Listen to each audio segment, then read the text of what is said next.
ഇപ്പൊ case of കൊണ്ടാണെന്ന് ഞാനിപ്പോ നേരത്തെ മെൻഷൻ ചെയ്ത പടത്തിന്റെ ഡയറക്ടറാണ്. പക്ഷെ ആളായിട്ട് എനിക്കൊരു മുൻപുള്ളൊരു കഥ ഇസ് വെരി വെരി ഇൻട്രസ്റ്റിംഗ്. കാരണം എന്താ വെച്ചാല് കുറെ നാളുകളായിട്ട് എന്റെ വീട്ടില് വലിയ ഗ്രീറ്റിംഗ് കാർഡ്സ് വരും, വലിയ greeting cards with regards and love Devi Prasad Shetty. ഇത് മാത്രമേ ഉണ്ടാവുള്ളൂ. പക്ഷെ ഞാൻ കന്നഡ മൂവി ചെയ്യുന്ന മുമ്പേ വരുന്നുണ്ട്.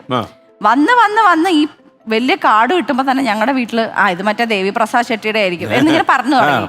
അത് കഴിഞ്ഞിട്ട് ഞാൻ ഒരു മൂവി കന്നഡയില് മൂവിയുടെ കേസ് നമ്പർ അങ്ങനെ ഒരു കന്നഡ മൂവി എൻ്റെ അല്ല വേറൊരു മൂവി റിലീസിന്റെ സമയത്ത് അതിന്റെ ഹീറോ എന്നെ മെസ്സേജ് അയച്ചിട്ട് പറഞ്ഞു ഈ പോസ്റ്റർ ഇൻസ്റ്റയിൽ ലോഞ്ച് ചെയ്യണം എന്ന് പറഞ്ഞു.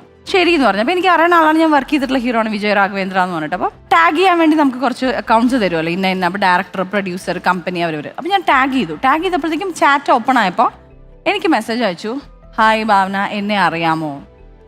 എനിക്കറിയില്ല. ഞാൻ പറഞ്ഞു അയ്യോ ഇനിയിപ്പോൾ ഞാൻ പരിചയപ്പെട്ടിട്ട്. അപ്പോൾ ഞാൻ ഇല്ല മനസ്സിലായില്ല. അപ്പോൾ എൻ്റെ അടുത്തോട് ഞാൻ ദേവി പ്രസാദ്. അപ്പോൾ ഞാനാണ് വീട്ടിലേക്ക് എപ്പോഴും കാണും. ഞാൻ പറഞ്ഞു ഓ ആ ദേവി പ്രസാദ് ഷെട്ടി, എന്നിട്ട് ഞാനാണ് ഈ സിനിമയുടെ ഡയറക്ടർ. ഞാൻ പറഞ്ഞു അത് ശരി, ഓക്കെ നൈസ് എന്നൊക്കെ പറഞ്ഞു. അത് കഴിഞ്ഞ് ഇങ്ങനെ ആദ്യം എനിക്ക് കോണ്ടാക്ട് ചെയ്തിട്ട് പറഞ്ഞു എനിക്ക് ഒരു കഥ പറയാനുണ്ട്. ആ പടം റിലീസായി, ആ പടം നല്ലതായിരുന്നു. കഥ കേട്ടപ്പോൾ നല്ല സ്റ്റോറിയാണ്, നല്ല സ്ക്രിപ്റ്റാണ്. അഗൈൻ വിജയ് രാഘവേന്ദ്രയാണ് ഹീറോ. ഞാൻ ആളുടെ മൂവി ചെയ്യാണ്. മൂവി ചെയ്തിട്ട് അതാണ് ഈ കേസ് ഓഫ് കൊണ്ടാന ഞാൻ ചെയ്തത്. നല്ല ഫിലിം ആമസോൺ പ്രൈമിലുണ്ട്. അപ്പോൾ അത് കഴിഞ്ഞ ആള് എന്നെ നേരിട്ട് കാണുമ്പോഴും പല ഇന്റർവ്യൂസിൽ ആള് പറയുന്ന ഒരു കാര്യം, ഞാൻ സിനിമയിൽ വരാനുള്ള മെയിൻ കാരണം ഇസ് ഭാവന.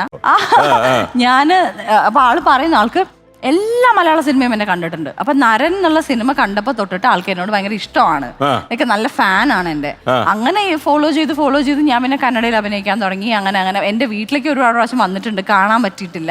ആൾ എന്നിട്ട് അങ്ങനെ ഒരു സിനിമ ചെയ്ത് അതിന്റെ ആള് പറയുന്നത് റീസൺ, ഞാൻ ഡയറക്ടർ ആയതിന്റെ റീസൺ ഇസ് ഡെഫിനറ്റ്ലി ഭാവന എന്ന് പറഞ്ഞിട്ട് ഇന്റർവ്യൂസിൽ പറയുമ്പോഴാണ് ഞാൻ അപ്പൊ ആൾ ഇതിന്റെ അടുത്തൊന്ന് പറയുന്നത്. അപ്പൊ എനിക്കത് ഭയങ്കര സ്പെഷ്യൽ ആയിട്ട് തോന്നി, ഭയങ്കര സന്തോഷം തോന്നി.